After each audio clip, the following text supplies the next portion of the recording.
दिल्ली में इस वक्त शरद पवार के घर पर मीटिंग चल रही है। जो बैठक चल रही थी वो खत्म हो गई है। शरद पवार अब से कुछ देर में प्रेस कॉन्फ्रेंस करने वाले हैं और देखना है कि शरद पवार इस प्रेस कॉन्फ्रेंस में क्या बोलेंगे, अजीत पवार पर क्या कहेंगे।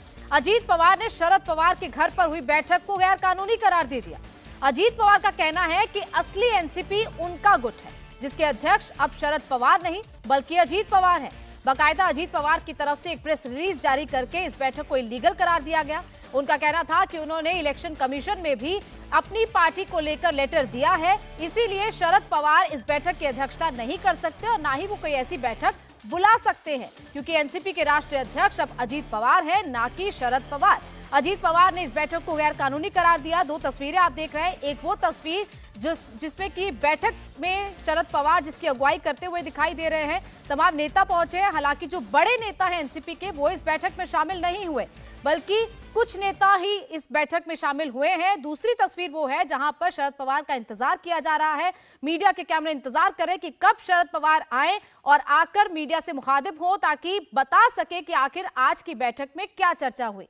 कल शरद पवार ने आधे घंटे से भी ज्यादा एक प्रेस कॉन्फ्रेंस में जो बैठक हुई थी, उस बैठक के बाद शरद पवार ने आधे घंटे तक वो बोले, अजीत पवार के बारे में कुछ बातें कही, लेकिन बीजेपी को सीधे सीधे निशाने पर लिया, बीजेपी पर तंज कसे। लेकिन अब आज की बैठक में क्या कोई प्रस्ताव पास हुआ है, आगे की रणनीति को लेकर क्या चर्चा हुई है, इन सारी चीजों को लेकर आज की बैठक में क्या चर्चा हुई है, इसी बात को लेकर अब शरद पवार मीडिया के सामने आएंगे और मीडिया को बताएंगे कि आखिर आज की बैठक का मुख्य मोटिव क्या था। क्योंकि शरद पवार आज जब दिल्ली पहुंचे, उनके साथ उनकी बेटी सुप्रिया सुले भी पहुंची। ऐसे में राष्ट्रीय कार्यकारिणी की बैठक जब आज बुलाई गई, तब सबकी निगाहें इसी तरफ थी कि शरद पवार इस बैठक में क्या कहने वाले हैं, इस बैठक में क्या चर्चा हुई है। और अब से कुछ देर में क्लियर हो जाएगा कि आखिर शरद पवार की अध्यक्षता में हुई इस बैठक में क्या हुआ है। दरअसल कल एक पावर जो एक ताकत एक तरीके से दिखाई गई थी दोनों गुटों की तरफ से। एक गुट वो था जो अजीत पवार का है, जिसमें ज्यादा संख्या में विधायक उनके साथ हैं, लगभग 31 विधायक उनके साथ हैं। वहीं दूसरी तरफ वो गुट है जो शरद पवार का है, जिसमें लगभग 15-16 विधायक शरद पवार के साथ दिखाई दिए थे। लेकिन बाकी के विधायकों पर अभी सस्पेंस बना हुआ है, क्योंकि शरद पवार ने साफ कहा था कि वो घड़ी का निशान यानी कि उनकी पार्टी का चुनाव चिन्ह और उनकी पार्टी किसी के हाथ में नहीं जाने देंगे। उन्होंने क्लियर कर दिया था कि उनकी पार्टी उनके साथ ही रहेगी, उनकी पार्टी को वो दोबारा से खड़ा करके दिखाएंगे।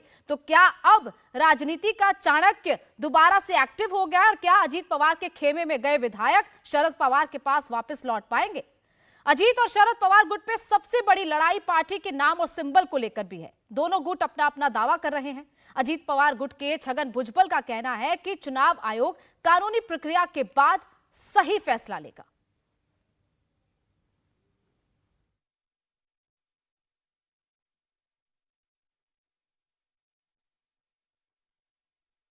मैं उनके बारे में कुछ नहीं कहूँगा, फिर आप बोलेंगे भाई आप उनके बारे में गलत बात नहीं। मैं इतना ही कहूँगा, अपने अपने पार्टी को तो जो है वो हौसला तो बढ़ाने की बात है, तो हौसला बढ़ाने का काम वो कर रहे हैं।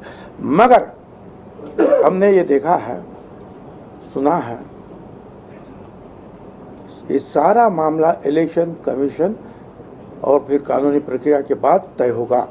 और हम जहाँ तक हमने जो कानून के तज्ञ है उनके साथ जो बात की है, उन्होंने जो है जो कहा कि ये अड़ंगे है, उसको दूर करने का काम हमने ठीक ढंग से किया है। आपने कहा चुनाव आयोग में सबमिट किया पिटीशन और कानूनी लड़ाई के लिए किस तरह के प्रोसेस आगे कर दिया, क्योंकि अभी भी नेताओं में कार्यकर्ताओं में असमंजस बना हुआ है कि एनसीपी का असली हकदार कौन है। तो ऐसे में आप लोगों ने कहा का पिटीशन दिया, नेक्स्ट कदम आपका क्या है इस चीजों को लेकर आगे? नेक्स्ट कदम तो हम जैसे कि वो पब्लिक में जाएंगे, जनता में जाएंगे, हम भी तो जनता में जाएंगे ना।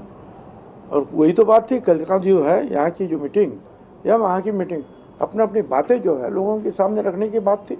उन्होंने अपनी बात रखी, हम लोगों ने अपनी बात रखी, और क्या क्या घटनाएं घटी और कैसे जो है मोड़ अलग अलग समय पर आए, वो अजीत पवार ने दादा ने भी बताया दिया। तो पब्लिक के सामने उन्होंने ये भी साफ कहा कि देश के सामने सारी बातें जानी चाहिए, उसको मालूम पड़ना चाहिए कि मुझे क्यों विलन बनाया गया, ये भी तो उन्होंने कहा। जबकि मैं विलन नहीं था, तो वो बातें जो है उन्होंने कहा खुलकर कि ऐसा ऐसा हुआ था। मैं तो नहीं था उसमें। इंडिया टीवी हर वक्त हर जगह डाउनलोड करने के लिए सर्च करें India TV news Google play store या ऐप स्टोर पर।